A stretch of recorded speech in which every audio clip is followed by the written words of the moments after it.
Episode 10 की शुरुआत वहीं से होती है जहां पर लास्ट एपिसोड खत्म हुआ था। सोंगजिया जियाक्सू के चेहरे को साफ कर रही होती है, तभी जियाक्सू अपनी आंखों को खोल देता है, जिसे देखकर सोंगजिया बहुत ज्यादा नर्वस हो जाती है और वो वहां से बाथरूम भाग जाती है। बाथरूम में जाने के बाद सोंगजिया कहती है कि जियाक्सू को अपनी आंखें खोलने से पहले मुझे बताना चाहिए था, उसने बताया क्यों नहीं। और इधर अगले सीन में हमें दिखाया जाता है कि सोंगजिया एक लिफ्टिंग बेड को जियाक्सू के बेड के बगल में लगाती है, बेसिकली सोने के लिए। जियाक्सू से कहता है कि वहीं उसके कुछ कपड़े रखे हुए हैं जिसे वो ले ले और ओढ़ ले, ताकि रात में उसे ठंडा ना लगे और उसे सर्दी ना हो। तभी सोंगजिया के मोबाइल पे मिंग का वॉइस मैसेज आता है और वो वॉइस मैसेज अचानक चालू हो जाता है। सोंगजिया तुरंत उस वॉइस मैसेज को बंद करती है और पीछे घूम के देखती है कि कहीं जियाक्सू जगह तो नहीं है, और वो देखती है कि जियाक्सू की आंखें बंद है, यानी कि जियाक्सू सो रहा है। फिर वो दूसरी साइड टर्न कर जाती है, जिसे देखकर जियाक्सू से कहता है कि अगर तुम्हें नींद नहीं लग रही है तो तुम उस वॉइस मैसेज को सुन सकती हो। तब वो कहती है कि वो उसकी बातों को कान लगाकर क्यों सुनता है और वो सोने का नाटक क्यों कर रहा था। जिस पर जियाक्सू कहता है कि मैं तो सोया नहीं था, मैंने तो बस अपनी आंखें बंद की थी और मैं तुम्हारी बातों को नहीं सुन रहा था, तुम ही तो उस वॉइस मैसेज को इतना जोर जोर से सुन रही थी। देन सोंगजिया कहती है कि चलो ठीक है, मैं सोने जा रही हूँ। जिस पर वो कहता है कि मुझे पता है कि तुम्हें नींद नहीं लग रही है, चलो हम लोग बातें करते हैं। देन सोंगजिया कहती है किस बारे में। तब वो कहता है कि तुम्हारे इस ऑनलाइन बॉयफ्रेंड के बारे में, जिसने तुम्हें मूवी देखने के लिए बुलाया है, मुझे इसके बारे में बताओ, कहीं तुम्हें दोबारा चीट ना हो जाए। देन सोंगजिया कहती है बहुत लंबी कहानी है, जिसे सुनकर जियाक्सू कहता है यानी कि सोंगजिया अपनी यूनिवर्सिटी में बहुत ज़्यादा पॉपुलर है। तब सोंगजिया कहती है हाँ बिल्कुल, क्योंकि वो बहुत ज़्यादा प्यारी है। जिस पर जियाक्सू कोई रिप्लाई नहीं करता है। इधर सोंगजिया भी सो जाती है। अगले सीन में हमें अगला दिन दिखाया जाता है, जहां सोंगजिया जियाक्सू के चेहरे को साफ करने के बाद उससे कहती है कि उसे यूं ही जाना है और उसकी कुछ क्लासेस हैं और क्या तुम्हें कुछ चाहिए। जिस पर जियाक्सू कहता है कि मैं तो यही चाहता था कि तुम मुझसे पूछो। हाँ मुझे बहुत कुछ चाहिए, मुझे घर से कुछ सामान चाहिए और मुझे कुछ कपड़े चाहिए और साथ ही साथ मेरा लैपटॉप चाहिए। जो सुनकर सोंगजिया कहती है कि वो उसे लैपटॉप लाकर नहीं देगी, क्योंकि डॉक्टर ने उसे आराम करने को कहा है। जियाक्सू कहता है कि तुम्हारी लेक्चर्स को सुन के ऐसा लग रहा है कि तुम अब बड़ी हो चुकी हो। जिस पर सोंगजिया कहती है कि तुम्हें आज पता चला, मैं तो बहुत पहले ही बड़ी हो चुकी थी। चलो फाइनली तुम्हें आज ऐसा तो लगा कि मैं एक बड़ी बच्ची हूँ, ना कि एक छोटी बच्ची। एंड देन सोंगजिया वहाँ से अपनी यूनिवर्सिटी चली जाती है। यूनिवर्सिटी में उसकी सभी दोस्त उसके लिए सुबह का नाश्ता लेकर आई होती हैं और यूनिवर्सिटी के क्लासेस खत्म करने के बाद जब सोंगजिया वहाँ से निकल जाती है तो रास्ते में मिंग उसे देख लेता है। मिंग उसके पास आता है और उससे पूछता है कि वो कल मूवी देखने क्यों नहीं आई। जिस पर सोंगजिया उसे बताती है कि उसके एक रिलेटिव का तबीयत खराब था।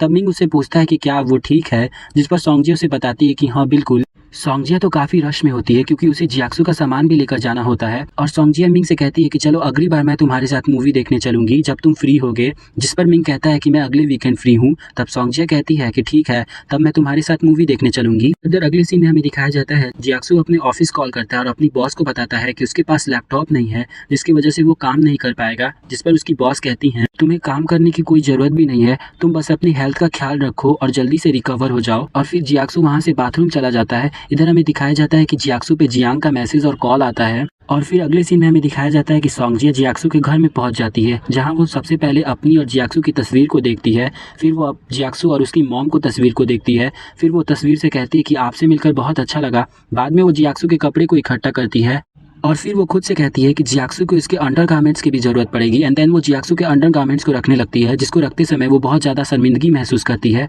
और फाइनली वो जियाक्सू के सारे सामान को लेकर वहाँ से बाहर निकल जाती है। इधर अगले सीन में हमें दिखाया जाता है कि सोंगजिया हॉस्पिटल पहुंच जाती है। तब जियाक्सू से बताता है कि उसके पास वाले बेड पर एक बूढ़े आदमी शिफ्ट हुए हैं। तभी सोंगजिया उसे उसका सामान देती है। जब जियाक्सू अपने बैग को खोलता है तो सबसे पहले उसे उसका अंडरगारमेंट्स दिखाई देता है, जिसे वो साइड में कर देता है और सोंगजिया भी अपना चेहरा छिपाने लगती है। देन जियाक्सू अपने बैग से अपना लैपटॉप निकालता है और काम करना शुरू कर देता है। जिस पर सोंगजिया कहती है कि तुम थोड़े देर तक ही लैपटॉप चलाना, पूरी रात मत चलाना। जिस पर जियाक्सू कहता है कि हाँ मैं तुमसे वादा करता हूँ कि मैं थोड़े ही टाइम तक लैपटॉप चलाऊंगा, पूरी रात नहीं। तब तक वहाँ पे वो बूढ़े आदमी पहुँच जाते हैं और कहते हैं क्या तुम दोनों कपल्स हो और क्या ये तुम्हारी वाइफ है, ये बहुत ज़्यादा खूबसूरत है।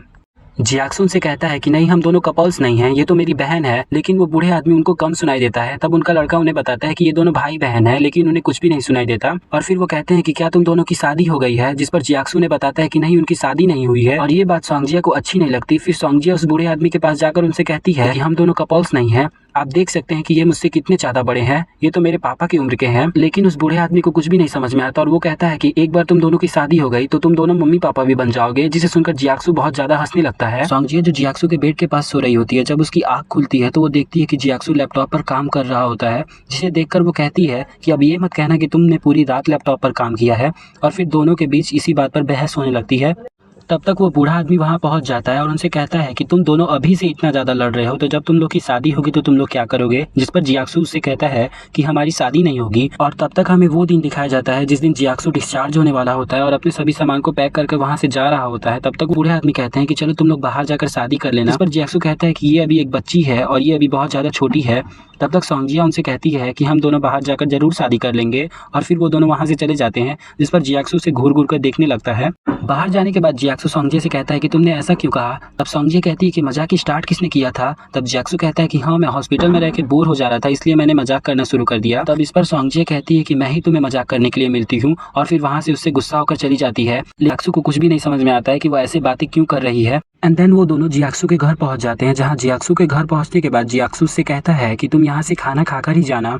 और फिर वहाँ से वो वॉशरूम चला जाता है। बाथरूम में जाने के बाद सॉन्गजिया को वो एक्सीडेंटली किस वाले सीन्स याद आने लगते हैं और बाद में फिर वो छोटी छोटी कागजें निकालती है और जिस पर कुछ लिखने लगती है। तब तक जियाक्सु वहाँ पे पहुंच जाता है और देखता है कि वो क्या लिख रही है। उसमें लिखा होता है कि तुम्हें हमेशा अपने डाइट का ख्याल रखना है, रात में ज्यादा देर तक नहीं जगना है और सुबह उठते ही एक्सरसाइज करने जाना है। और फिर सॉन्गजिया उससे कहती है कि उसे कुछ असाइनमेंट करने हैं और फिर वहाँ से जाने लगती है। जिस पर जियाक्सु से रोकने की बहुत कोशिश करता है लेकिन वो नहीं रुकती और वहाँ से चली जाती है। बाहर जाने के बाद सॉन्गजिया जियाक्सु के कॉन्टैक्ट नंबर को चेंज करती है और लिखती है ब्रदर 2। और इधर अगले सीन में हमें दिखाया जाता है जब जियाक्सु अपने ऑफिस जाता है तो अपने ऑफिस के कोलिग्स को ये सारी बातें बताता है और उन्हें बताता है कि वो मुझसे गुस्सा हो गई, मैं तो बस उससे मजाक कर रहा था। तब उसकी एक कलीग बताती है कि लड़कियां इन बातों पे बहुत ज्यादा गुस्सा हो जाती हैं, तुम्हें उससे ऐसा मजाक नहीं करना चाहिए था। वो अपने बॉयफ्रेंड से शादी नहीं करेगी तो क्या तुमसे करेगी। जिस पर जियाक्सु कुछ नहीं कहता है। तब उसकी कलीग उसे सजेशन देती है कि तुम उस लड़की को डिनर पे लेकर जाओ कहीं और उससे बातें करो। एंड देन वो सॉन्गजिया को मैसेज करने ही वाला होता है। तब तक उसे जियांग का कॉल आ जाता है एंड देन वो कॉल रिसीव करके उसे कहता है कि वो उसे कॉल ना किया करे और फिर कॉल को कट कर देता है। और इधर अगले सीन में हमें दिखाया जाता है कि सॉन्गजिया मिंग के साथ मूवी देख रही होती है। मूवी खत्म होने के बाद वो उससे पूछती है कि क्या वो चिकन से बहुत ज्यादा डरता है। जिस पर मिंग उसे कहता है कि हाँ, और फिर वो वहाँ से वॉशरूम चला जाता है। वॉशरूम में जाने के बाद सॉन्गजिया भी वहाँ पे खड़ी होकर इधर उधर देखने लगती है। वेल, इसी के साथ ये एपिसोड यहीं पे खत्म हो जाता है। अगर आपको हिडन लव ड्रामा देखना पसंद है तो इसलिए वीडियो को लाइक जरूर कर दीजिएगा और चैनल को सब्सक्राइब भी कर दीजिएगा ताकि फ्यूचर में मैं जब कभी भी कोई और वीडियो बनाऊं तो उसका नोटिफिकेशन आप तक सबसे पहले पहुंचे।